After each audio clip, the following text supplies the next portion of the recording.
So today I'm joined by Texans #1 wide receiver, Brandin Cooks. Brandon, what's up, my guy? Thank you so much for What's joining. going on, Mana? Thank you for having me.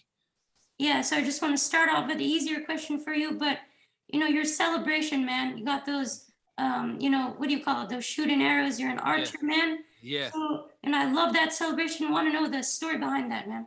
For me, it's just another way to be able to glorify God. My faith is my foundation, and just another unique way. One of the verses, Psalm 144:6. Playing this game is pretty violent, so to be able to incorporate that, but at the same time glorify God when I'm able to be blessed to do something great. That's just what I like to think of it as. Man, that's really great. Mhm. And I really want to go back to, when you played under Tom Brady. I just wanted Yeah, to ask, how was it like to play under a guy like Tom Brady? How was the yeah. experience like? How was he in the locker room and as a I person? mean, first and foremost, you talk about a credible man, let alone a football player. The way that he treats people that he don't even know. I was always impressed with because obviously you talk about the greatest in the game, right? And to be able to have humble mindset was great to see, but also from a learning experience, just to his process, the way he took care of his body, the way he approached the game for a young guy like myself at the time was awesome to be able to incorporate into my repertoire. So got a lot of respect for TB. I love him, and I'm just thankful for the time that we spent together. And every once in a while, we still, keep in touch, and so that's huge. And I respect him for that. Man, that's really awesome. Yeah, And you played 3 years under Drew Brees also. yeah. So how was And it under him? Do you notice any like differences between the two? I mean, there are huge Hall of Fame QBs out there. So no doubt. And once again, talk about another great man, especially coming in at that age to be able to start off my career with Drew, to be able to be mentored by him was huge. A lot of respect for him as well. We still stay in touch. You talking about two special human beings, and at the end of the day, they're going to both put on that gold jacket, and they played this game at the highest of the level. So, got a lot of love for him as well. yeah, those two are just amazing to watch. And Yeah. when you're going through a rough time on the field, how do you bounce back? How do you get back to being your best when you may be going through a low time? For me, it's kind of going back to my faith. Not everything is perfect, but at the same time, we strive for perfection. And when it doesn't happen, just to have that mentality next play, because when you're able to forget about it, I always heard the great ones can forget about the last play and move on, regardless whether good or bad. And I like to take that into my game, not just in the game, but coming back to practice, just every single day. Working hard because that's just what I'm built, and that's what I've always been taught, and I keep that close and dear to my heart. Yeah, that's really awesome, man. You played in two Super Bowls. Those are Yeah, just amazing, man. To play in a Super Bowl is just a big deal.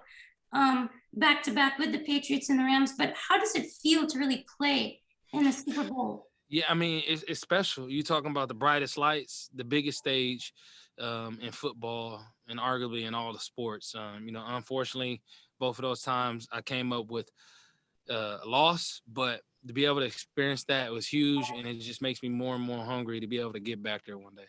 Yeah, I hope you do, Brandon. Really do. Yeah, And thanks, Mom. I appreciate it. as a receiver, you really want good chemistry with your quarterback. And I Hmm. really do feel that this is one of your strengths. You had 4,000-yard receiving season at four different teams, and 5 out of the 7 seasons you've been in the NFL, you've had 1,000 yards. You had 3 productive seasons in New Orleans and 2 in Los Angeles, 1 in New England.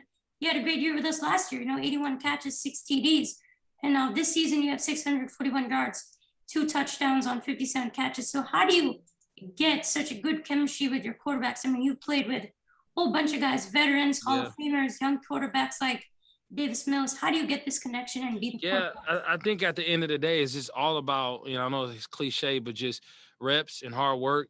And at the end of the day, for me, listen to what my quarterback likes, and then sprinkling my opinion in there every once in a while. But obviously they're the one throwing the ball, so I just try to be able to adjust to anyone that I play with and be the best teammate that I can possibly be. Watch film, work out in the off season, and when you do those things, I truly feel everything else takes care of itself.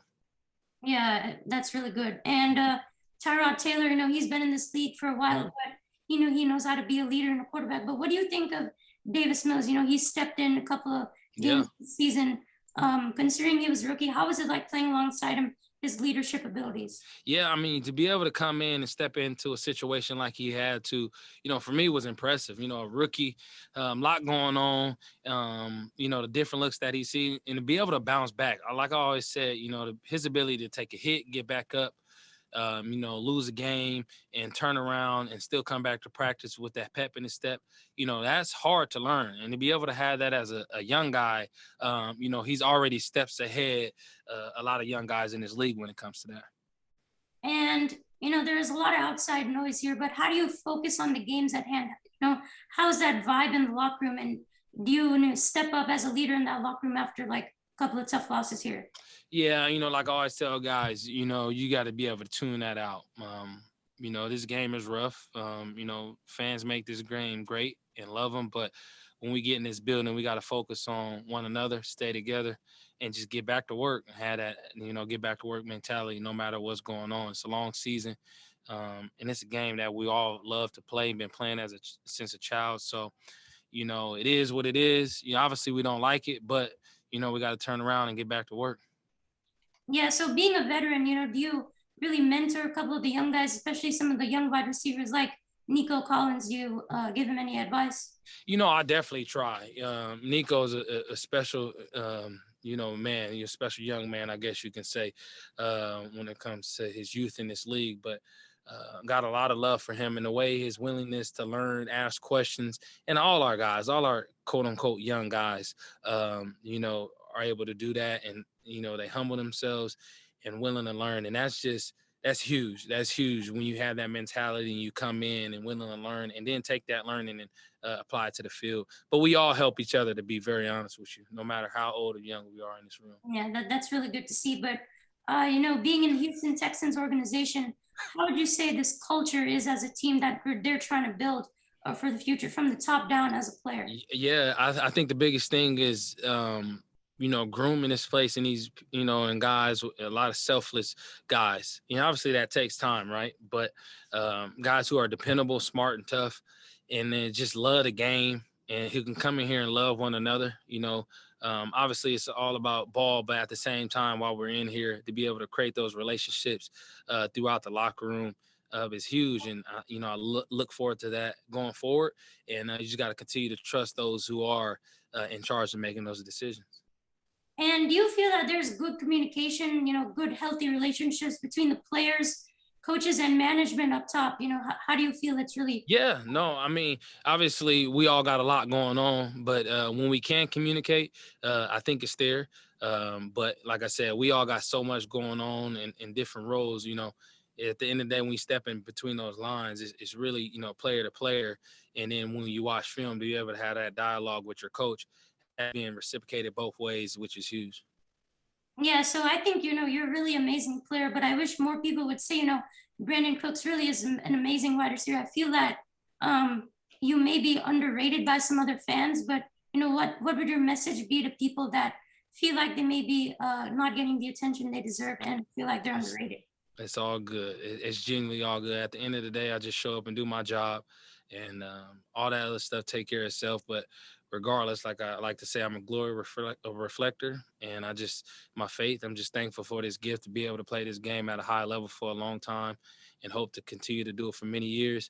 And, all that stuff, my family proud of me, my teammates proud of me, and coaches and stuff like that, that's really all that matters. And if I can walk away from this game years down the road and someone told me I affected their life, not just on the football field, that's a bigger win to me than anything else. So.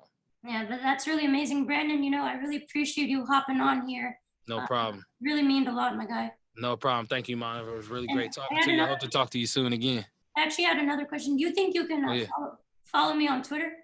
No, I'm good. No, I'm just playing. I got you. I got you. Yeah, you got me. You got me. Hey, I'll get it from him, and then I got you.